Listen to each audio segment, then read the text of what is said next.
and always had been. Funny, the thing is totally reversed now. That's where the Palestinians are to some extent, and the Jews are on the coastline. So it's totally inverted to some extent. In any event, over here is a place called Petra. I have this map in my chamber. How many have heard of Petra? Anyone can tell me what Petra is or was? Great city in Georgia.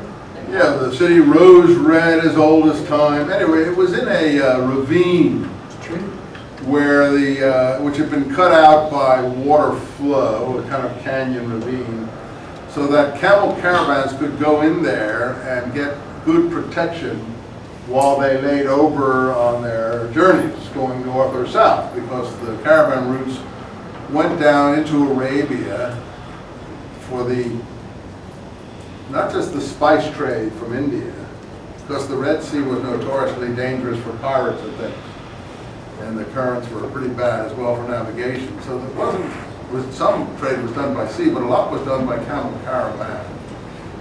But what were they? There was some trade from spice, which mainly would have come from India to southern Arabia and then brought up. But what was the main thing they were going to southern Arabia to get? What's in the Bible? Frankincense.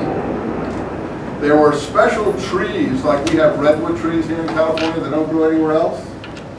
Special trees because of the odd climate of the monsoons coming in from Africa, hitting the mountains of southern Arabia and dropping rain there in this odd sort of configuration periodically every year, that there were trees that gave resin that was sweet smelling.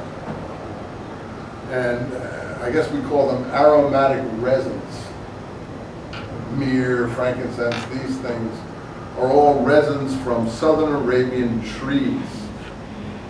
And they were in particular demand in the Roman Empire because the place stunk because of outdoor sewage, concentrations of population, everybody, everything smelled.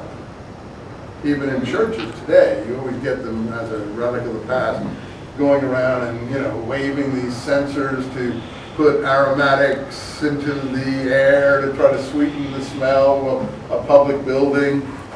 Or, for instance, in the hippie generation, everyone was burning incense to get rid of the marijuana odor or whatever, but they were burning incense. I don't know to me the odor of the incense was worse than the other odors, but in any case, people like incense. The Romans were addicted to these smelling improvement products. So that's what the trade was all about, and that's pictured a little bit in the Gospels, the birth of Christ, the tradesmen coming. But where they hang out, on this trade they hung out here, and that also was the east-west trade and the north-south trade. This was like a stop. This became very wealthy, and in time, this became known as Arabs. These people here, and an Arab king. Now, it turns out that Herod's father had connections there, and he married a woman from there. And apparently the story in Eusebius is that he was kidnapped. He was the son of a priest in the temple of Apollo here. And he was kidnapped and taken over there and grew up there and made good connections. So he had Greco-Arab connections. In other words, he was well connected.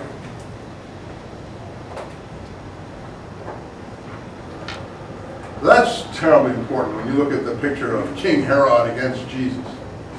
See, we think of it as the Jews being blue meanies, but nothing to do with the Jews being blue meanies at all. The Jews hated Herod, hated the Herodian dynasty, struggled for 200 years to get rid of it, or maybe a little less than that. Struggled constantly. Charismatic leaders like John the Baptist lost their life in that process. And this is totally unappreciated by the public at large because of the agenda of the people who constructed the documents that we hold sacred. You say, well, what are you trying to do? Undermine our documents? No, I'm trying to get rid of the agenda.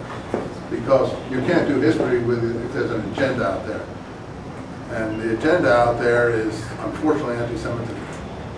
The reason being that it's written mostly by Greeks, for Greeks, at a time when the Jews were in bad odor in the Roman Empire because they were unruly, obstreperous, and refused to surrender and give in.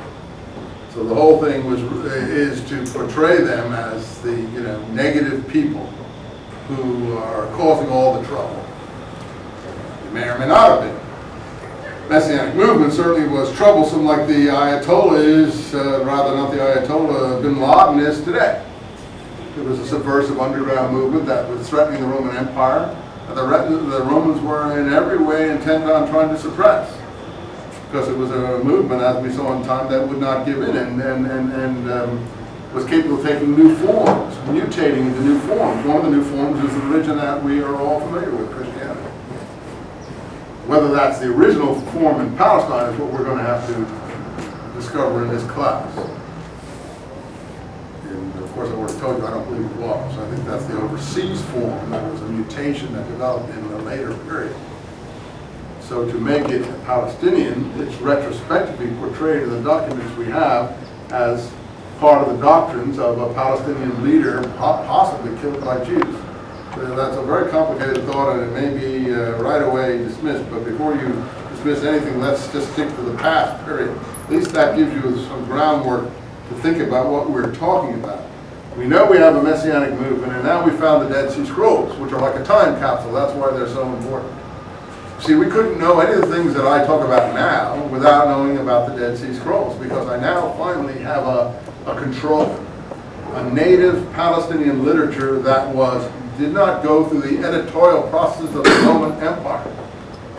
That's a huge thing, and a massive literature to boot from approximately this period, which is also Messianic. So we've got a control now that we never had before.